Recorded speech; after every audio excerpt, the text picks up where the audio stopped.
నమస్తే, welcome to Disha TV.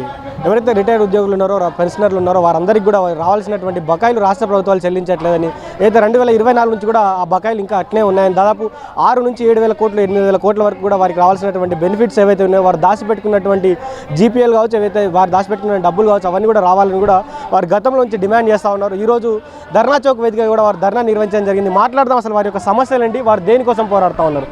Sir చెప్పండి, అసలు మీరు దేనికోసం పోరాడుతూ ఉన్నారు, ఎన్ని వేల కోట్లు రావాలి మీకు? సార్, ఇప్పటి వరకు 20,000 మంది రిటైర్డ్ అయ్యారు. మేము గత 30 సంవత్సరాలు సర్వీస్లో కూడా పనిచేసినాం. 2024 మార్చి తర్వాత రిటైర్మెంట్ మొదలైనవి. అప్పటి వరకు ఎప్పుడైనా గత ప్రభుత్వం ఏం చేశారు, రిటైర్డ్ కాగానే వితిన్ 1 మంత్ 1 వీక్ లోపలనే మా డబ్బులను మాకు ఇచ్చేది. ఎందుకంటే మేము దాచుకున్న డబ్బులు ఇమ్మీడియట్ చెక్కులు రాసిచ్చేది. కానీ ఇప్పుడు వచ్చిన ప్రభుత్వాలు ఈయన రిటైర్మెంట్ గత ప్రభుత్వం ఏం చేసి 2 సంవత్సరాలు గత ప్రభుత్వం పెంచింది. ఆ పెంచిన క్రమంలో మార్చి 24 నుండి రిటైర్మెంట్ తయారైంది. రిటైర్మెంట్ అయినాక మా డబ్బులు మాకు ఇవ్వాలి కదా. అప్పటి వరకు మేము దాచిపెట్టిన డిపిఎఫ్ కానీ, టీఎస్జీఎల్ఏ కానీ, లీవ్ ఇన్ క్యాష్ పెట్టి ఇతరత్ర డబ్బులు అన్నిటి కూడా ప్రభుత్వాలు వాడుకున్నాయి. మా డబ్బులు మాకు లేవు, ఇవ్వకుండా వాయిదా వేసుకుంటూ వచ్చింది. రిటైర్మెంట్ జరిగి దాదాపు అక్టోబర్ వరకు ఏ సర్వీస్ సంఘాలు కానీ, ఏ ఒక ప్రభుత్వం కానీ, ఏ ఒక ఉద్యోగి కూడా మాట్లాడలేదు. 2025 అక్టోబర్ లోపల మేము రిటైర్డ్ ఉద్యోగుల పెన్షనర్ అసోసియేషన్ పెట్టుకొని అప్పటి నుండి ఉద్యమం చేసే కార్యక్రమంలో భాగంగా ఇవాళ అన్ని పెన్షన్ సంఘాలు రాగలుగుతారు. అందరూ మద్దతు రాగలుగుతున్నారు. మేము అడిగేటి ఏమంటారు, ప్రధానంగా మీ దాచుకున్న డబ్బులు మాకు ఇవ్వండి, మీరు రిటైర్డ్ అయినాక ఆత్మగౌరవంతో జీవించాలని. ఇంట్లో అనేకమైన సమస్యలు ఉంటాయి, పిల్లల పెళ్ళిళ్ళు ఉంటాయి, ఇల్లు కట్టుకుని ఉంటాయి, ఇల్లు కట్టుకోకుంటున్నట్టు పిల్లల చదువులు ఉంటాయి, బ్యాంకులో ఈఎంఐలు ఉంటాయి. వీటన్నిటిని తీర్చుకొని ఆ డబ్బులతోటి ప్రశాంతంగా జీవించాలి, విశ్రాంతి తీసుకోవాలని విశ్రాంతి ఉద్యోగం అడిగితే ఇలా అవిశ్రాంతంగా ఉండటం, మేము విశ్రాంతి తీసుకోవద్దు, మళ్ళీ పోరాటం రోడ్డు మీదకి రా అని చెప్తే ఎంతమందికి సత్వం ఉంటుందండి? ఎంతమంది చేయగలుగుతారు, ఉద్యోగం చేయగలుగుతారు? ఇలా చాలామంది అనేకమైన రోగాల బారిన పడి ఈహెచ్ఎస్ లేదు, ఏ విధమైన డబ్బులు లేవు వాడుకుందామంటే ఇలా చాలామంది అనేకమైన దారుణమైన రోగాలతోటి చనిపోతున్న క్రమం ఉన్నది. ఇలా దాదాపు రాష్ట్ర వ్యాప్తంగా 65 మంది జరిగింది. ఇంకా ప్రభుత్వం మీద ఒత్తిడే జరుగుతలేదు. ప్రభుత్వం డిమాండ్ చేస్తున్నావు, నువ్వు కొత్త డబ్బులు మాకు ఇవ్వకండి, మేము దాచుకున్న డబ్బులు మాకు ఇవ్వండి. నీకు ఇచ్చే ఇబ్బంది ఏంటిది? ఆయన డిమాండ్ చేస్తే నేను కోసిన వెళ్ళయి ఏ పథకాలు మీకోసం అంటే ఆ పథకాల కోసం మాది కాదు కదా. మా డబ్బులు మనం తీసుకొని నువ్వు కొత్త పథకాలని అవసరం కోసం పథకాలు పెట్టుకున్నావు, ఓట్ల కోసం పథకాలు ప్రవేశపెట్టినావు.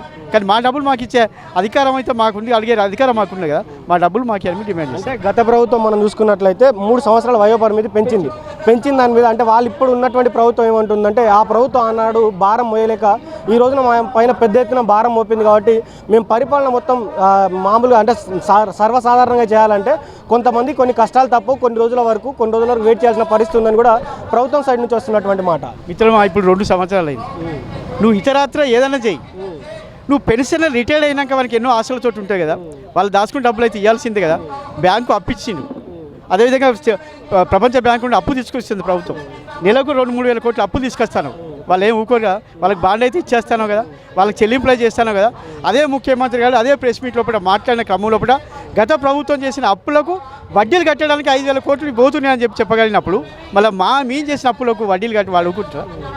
ఆ పద్ధతిలో ఇంటి మీదకి వచ్చి ఒక్కొక్కరి మీద ఒత్తిడి చేస్తా అంటే ఒక ప్రధాన ఉపాధ్యాయుడు ఎంతోమంది విద్యార్థులను తీర్చిదిద్దిన వ్యక్తి, 30 సంవత్సరాలు సర్వీస్ చేసిన వ్యక్తి, ఆ వ్యక్తి మతిస్థిమితం కోల్పోయి ఇప్పటివరకు ఎక్కడ పోయిందో తెలియదు. వాళ్ళ భార్య బిడ్డలు ఈ ప్రాంతంలో ధర్నాలు చేసినప్పుడు వచ్చి తిరుగుతూ అంటారు, మా భర్త ఎక్కడ చెప్పండి, ప్రభుత్వాన్ని నివేదించుకున్నారు. ప్రభుత్వం ఇప్పటివరకు ఐడెంటిఫై చేయలేదు.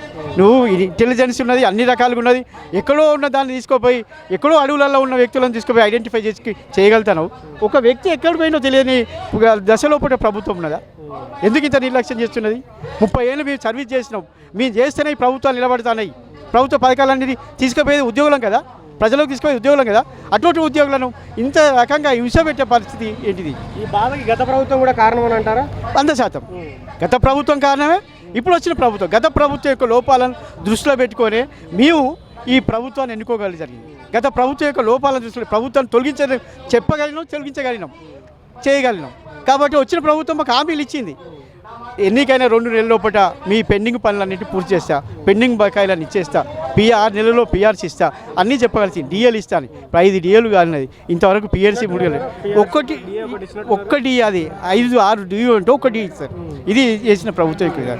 అదే వాళ్ళు పెట్టిన మేనిఫెస్టోలో నువ్వు మాకు ఇచ్చిన హామీలు డిమాండ్ ఇక అది ఇప్పుడు ఒక డిఏ ఇచ్చే వరకు ఇంకో డిఏ వచ్చిపోతున్నది. ఇప్పటికీ ప్రతి 6 నెలలకు ఒక డిఏ ఇస్తుంది. ఇప్పుడు పెరిగిన ధరలు మీకు తెలుసు కదా. ఇలా యూఎస్డిఎల్ తోటి ఇప్పుడు ఏ విధంగా ఇంకా నిత్యాహార వస్తువులు పెరిగినాయి. మాకంటే ఎక్కువ మీకే తెలుసు కదా ఏ విధంగా జీవించాలి. ఇప్పుడు జీవన విధానం ఏ విధంగా కొనసాగుతాయి కుటుంబానికి. గతంలో వచ్చిన నౌకరు లేదు. ఇప్పుడు ఇంకా ప్రభుత్వం యొక్క పద్ధతుల్లో ఏమున్నదంటే మేము కనీసం వర్కింగ్లో సర్వీస్లో ఉన్నప్పుడు నెలకు ₹1,00,000 వచ్చేది. ఇప్పుడు మనకు ₹50,000 పెన్షన్ వస్తుంది అనుకో.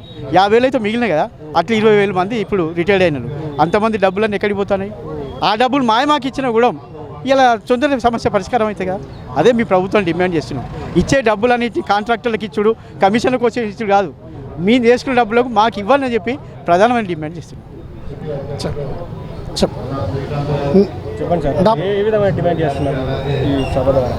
నేను సుధాకర్ రెడ్డి, నా పేరు, మేడ్చల్ జిల్లా నుంచి వచ్చినాను. నేను ఆగస్టు 25లో రిటైర్డ్ అయ్యాను. నేను 42 సంవత్సరాలు సర్వీస్ చేశాను. మరి వాస్తవంగా ఇవి మేము అడిగేది అంతా కూడా మాకు రావాల్సిన డబ్బులే అడుగుతున్నాం. ఎక్కడో అప్పులు తెమ్మంటలేము, తర్వాత ఎక్కడో బ్యాంకు దోపిడీ చేయమంటలేము. మరి ముఖ్యమంత్రి గారు పదవిలోకి రావడానికి ముందు మమ్మల్ని చిన్నపిల్లలు ఎత్తుకున్నాడు, సంకలు ఎత్తుకున్నాడు, మీ కష్టాలన్నీ తీరుస్తా అని. మేము నిజంగానే నమ్మినాం.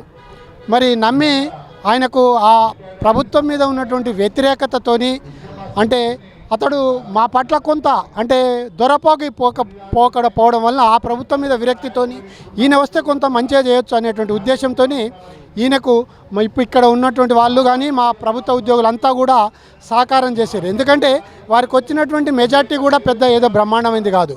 1.8% వాళ్ళకి మెజార్టీ వచ్చింది. అదంతా కూడా మా ఫ్యామిలీస్ మా వల్లనే వారు గెలవడం జరిగింది.